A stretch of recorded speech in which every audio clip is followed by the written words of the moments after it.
Lights shine. Music starts. Time to exert all your energy for 5 minutes straight. That is what is seen on stage. When someone thinks of dance or dance competitions, that's what comes to mind. However, there's so much more behind these competitions and what dancers endure. The competitive dance community is very different from any other sport or competition culture. There is so much more mental and physical extortion, extra training, and as well as putting up with petty girls and their drama. You may see competitive dance portrayed in reality TV shows such as Dance Moms. However, this is not a true representation of this community. Young girls grow up in constant competition. Competitions work where studios compete against other studios. It is separated by category of dance, age division, etc. However, the performance at these competitions can range in many genres. Sometimes, dance comes across as over the top and should not be something a young girl should be performing. According to Lisa Santos, a former dancer, a mother of dancers, and has a PhD in gender, feminist, and movie studies, and a master in dance from York University, she says that many dancers are sexualized. This is very prevalent because many dancers have body image issues and mental issues due to how they have been sexualized and how they view themselves now. I was constantly looking in the mirror, judging myself. This happens with many other girls. Santos said, even dance studios recognize anecdotally that sexualization has a significant influence on young dancers. She comments that sexualization affects how dancers view themselves and are able to perform. She also says it affects dancers and imposes sexualized norms on girls, which I highly agree with. Over the years, I've gone through a whirlwind. My dance experience has had many ups and downs. I love to perform, and over the years, I was improving. But then, in 7th grade, I took a break from dance to play soccer, because I was very passionate about it. I realized how much I missed dance and returned the following year. But after that, everything changed. I was able to finally find good friends on my team. However, there were a lot of mean girls who would pick on me because I was shy and wasn't one of them. This got so bad it led me to not competing my junior year. The actions and words of these girls still hurt to this day. I still get nervous when people are whispering and looking at me and giving me weird looks. But I know that they just set me up to be this way. Dance also took up all my time. I would spend over 10 hours a week at the studio after school, which did not leave a lot of time to do my homework or hang out with friends. I was never able to go to any sporting events or get the true high school experience. These factors led into my decision to stop competing. However, I still attend as many classes as I can and keep a passion for performing. I still want to dance on a college dance team, but I hope the girls I dance with are not as toxic as the people I've met or danced with in my time competing. My experience only shows one side of the story, but there's so many other people who have had similar or different experiences. So let's take a look at some of those now. Hi, my name is Allie. I am a competitive dancer, or at least I was.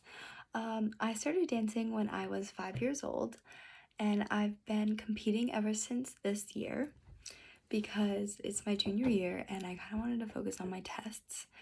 I love dancing because it makes me feel free and I get to make friends outside of our town, such as Killingworth and Old Lyme and more.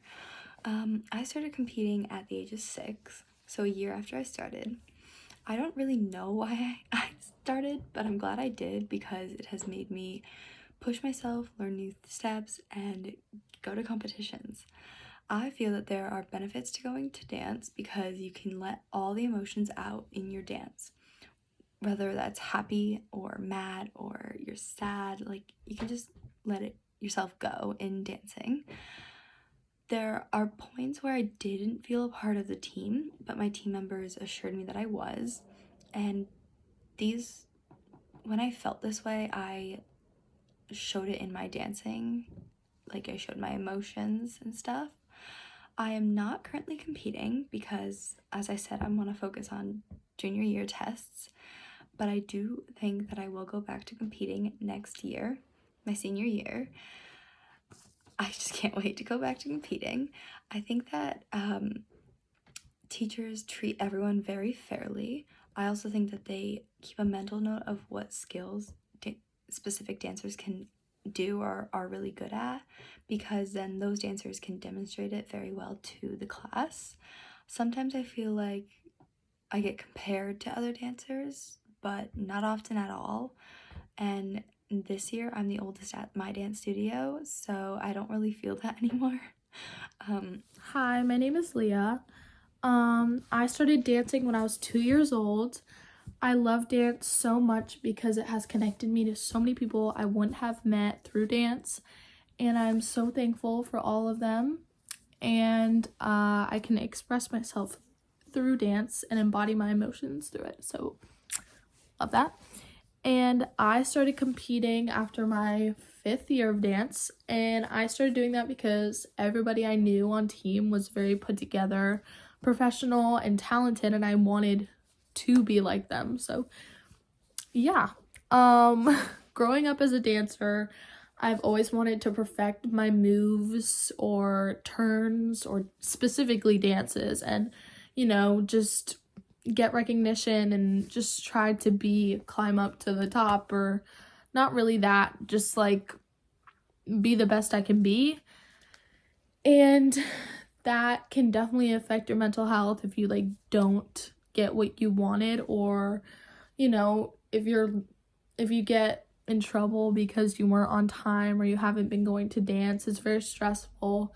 And so our competition days, definitely quick changes, and that has definitely affected my mental health. But besides that, I think dance is a really good place, and it has such a good community, and it is most of my heart. I love dance.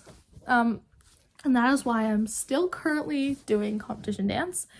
And I think teachers treat all students fairly. I don't think they show favoritism, but if you are really, your strong suit is tap, I think you are going to get featured in that more than others.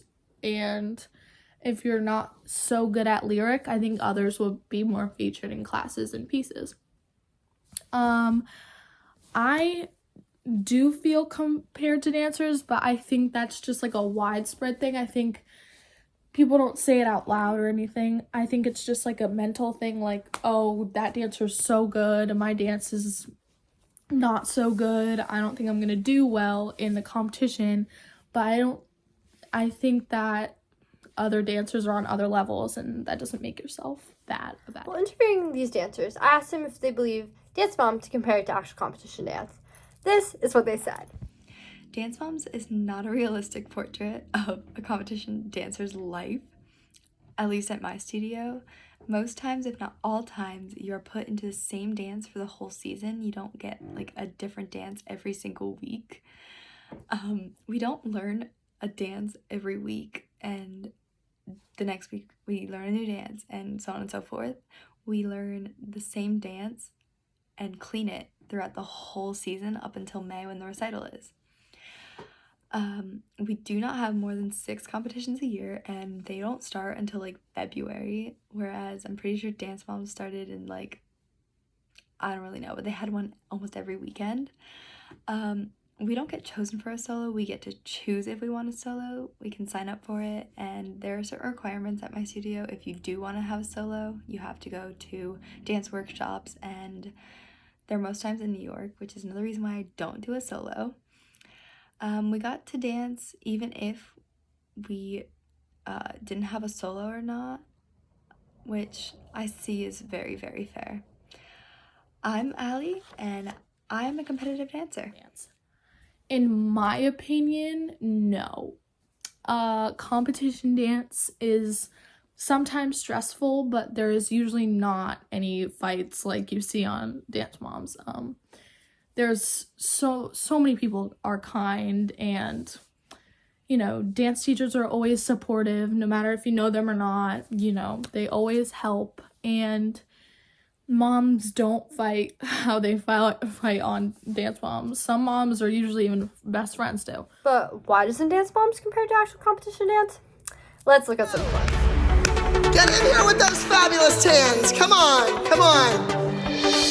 Wow. This Mothers Association is dwindling to a trio, huh? Allie's at work. Of course. First, Nia. Honey, my heart stopped.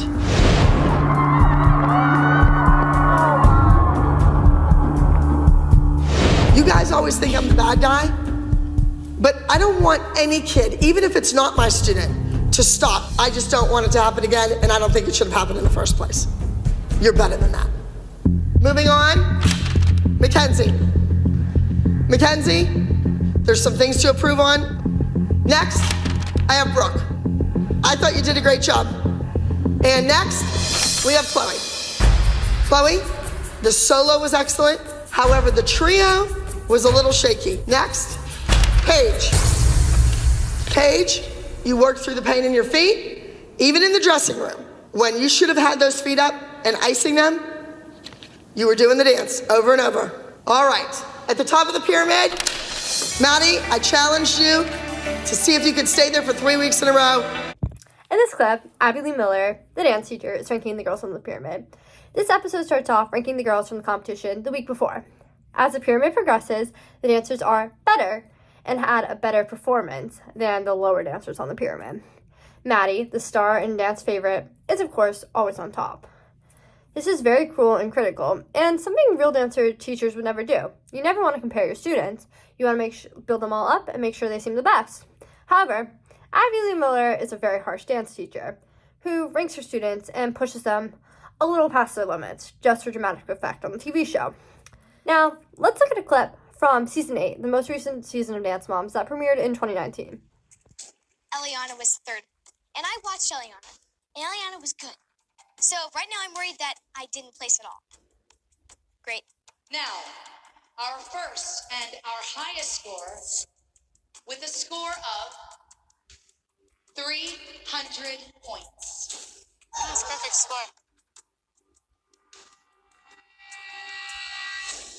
Straight escape, Liliana, ALTC. In this episode, Liliana and Eliana are the two returning dancers who are on the mini-team, while in the original cast. They were each given a solo of a former dancer on the team, who is now a superstar, Jojo Siwa, and were asked to perform these dances. The two were in constant battle to prove who could be the best since they were already on the show when they were younger, which is something that normally happens. However, this competition was very fierce on who would be the top dancer for Abby. However, in this episode, Liliana received a perfect score on her solo. In real dance competitions, this is almost impossible to do. There is so much that goes into judging with performance and techniques, and most dancers score in the high 80s to 90s, depending on how the judges accurately score, and the range of scores, sometimes it's between 100s and 200s, sometimes all the rankings are different. It works by judges speaking into a microphone, recording the comments for dancers. Then they score them. The medals rank from bronze being the lowest, then silver, then gold, then platinum. But depending on the competition, the highest can be high gold and have like high silver in there, diamond, or ruby. Usually, people get scored with a medal. Then, if they score the highest scoring, platinum, gold, etc., they're able to be in the top 10 in the overalls and be the overall number one dancer. Judges judge dancers on many different things, such as age, dance type, performance style, performing, technique, how you just overall act on stage, and how every nitty-gritty thing goes in while they're making comments over these microphones.